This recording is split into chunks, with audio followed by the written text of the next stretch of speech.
Hi everyone. So today I wanted to go through dilution in your cap table. Well, in the company's cap table, in a startup or scale up cap table. So what is dilution? What does it mean? Why should you care about it?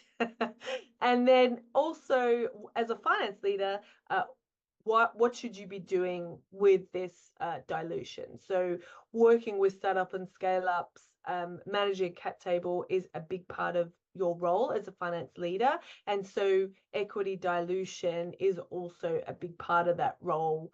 Yeah.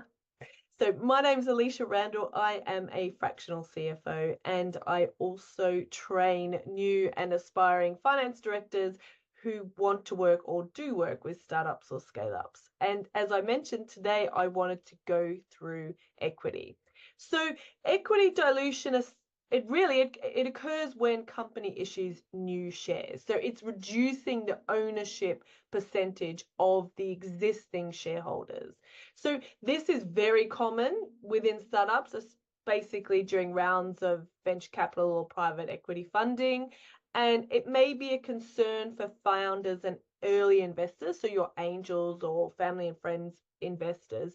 So it's really important to understand how this affects you and what you can do about it. So again, it happens when you have new shares that are invested to investors. So during funding rounds. So this really, it happens when you go to a fundraise, you increase the total number of shares, and therefore you're decreasing the percentage. So for example, if say a founder owns 10% of a company and it has 1,000 shares, so you have 100 shares, your ownership will drop to 5% if the company issues another 1,000 shares. So before the fundraise, there's 1,000 shares, you owe 10%, and then during the fundraise, you issue another 1,000 shares, so there's 2,000 shares in total, and you still have that 100 shares unless you bought more, and therefore your ownership 100 of 2,000 is 5%.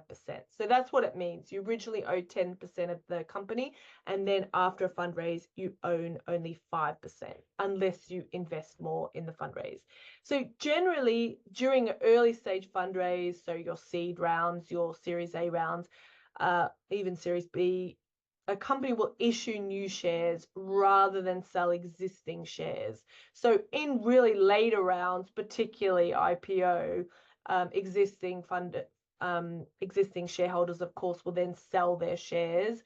And even sometimes in the later rounds, if you really go to say a Series C or even a Series D, you may be doing that because some of your original investors want out, they want to sell some of them. So during a fundraise, there may be an exchange. But in general, it will be new shares rather than a sale of shares.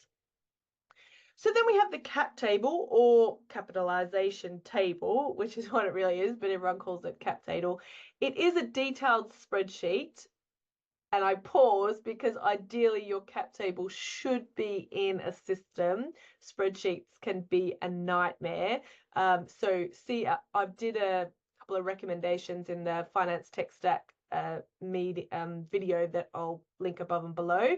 But basically a cap table, it really outlines the ownership of the company's shareholder. So it includes information on equity shares, convertible equity, options and warrants, and includes both the number of shares, options and warrants that each shareholder owns, as well as the percentage stake. So really understanding that cap table is the first step of monitoring the dilution, but also helping you to plan for future fundraising rounds. So it really helps visualizing that impact when you're issuing new shares on ownership percentages and making those strategic decisions accordingly. So how can you mitigate against the impact of equity dilution? So strategic fundraising, plan fundraising rounds strategically to minimize unnecessary dilution. So you really only want to raise the amount of capital that you need for specific milestones. Ideally, you don't want to have excessive dilution, but it is a fine balance. So when you're looking at massive big fundraisers, is that because they want to really spend a huge amount on sales and marketing and just grow the business out of the water and get a massive valuation later on and sell the shares. So it is that kind of fine balance of how much should you raise, and how much are you willing to dilute. There's also the stock option pool. You want to make sure that it's structured so it aligns with the growth stages and the funding requirements, just to mitigate the impact on existing shareholders. Generally, I find venture capitalists are quite keen for a decent stock pool, say about 10%, just so that there is enough there to motivate key and strong employees.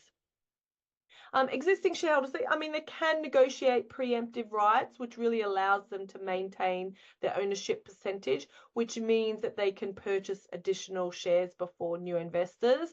But I often find that during a fundraise, it's quite common to go to the existing shareholders and offer them a number of shares that they could purchase in this round to maintain the same dilution. I've done those calculations quite a few times for investors.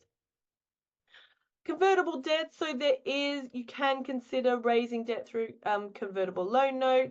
So this converts into equity at a later stage, often at a discount, so that you do delay that dilution, but potentially it may have a higher it will be a discount, so they may get more. So really worthwhile modeling this as an option to see what a convertible loan note could do to your dilution. And then clear communication, so really be transparent about that potential dilution impact, both with shareholders and employees, just so that you're building trust with everyone so they understand the strategic rationale behind these fundraising decisions. So the role of a finance leader with this, preparing accurate finance models. So you really need to make sure you develop those robust financial models to forecast the impact of any new fundraising rounds and cap table and ownership percentages, probably looking at many different scenarios. Due diligence, so really conduct due diligence before each fundraising round, ensuring all financial data is accurate and up to date. In preparation for a fundraise. I talked about this in detail. Again, I'll leave that link above and below. And then strategic planner. So really collaborate with the founder and the executive team to align those fundraising strategies with the company's long-term goals. This will look at deciding the optimal timing and the size of funding raised to also minimize dilution. You can also not ignore debt as an option. This is the main benefit of debt, which is avoiding dilution. I did talk about debt versus equity again quite a bit, so I'll leave links for that. But debt, it's the main benefit of debt is you avoid the dilution of that. Obviously, there's cons with debt, but that is the main benefit.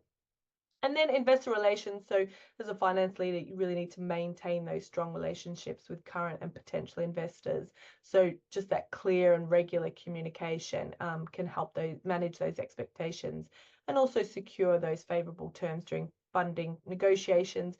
And also potentially they may reinvest, so which is also really important, particularly nowadays where it's harder to get VC funding. Existing investors have really stepped in. So navigating that equity dilution is really important part of managing startups' growth and funding strategies. So really need to understand that equity dilution is, and looking at tools like the cap table, then you can make informed decisions with the company's long-term objectives.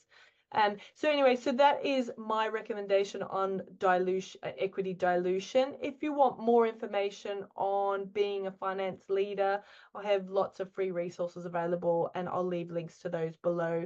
And I release a video once a week, so please hit subscribe if that is you, and I'll chat to you then. Cheers.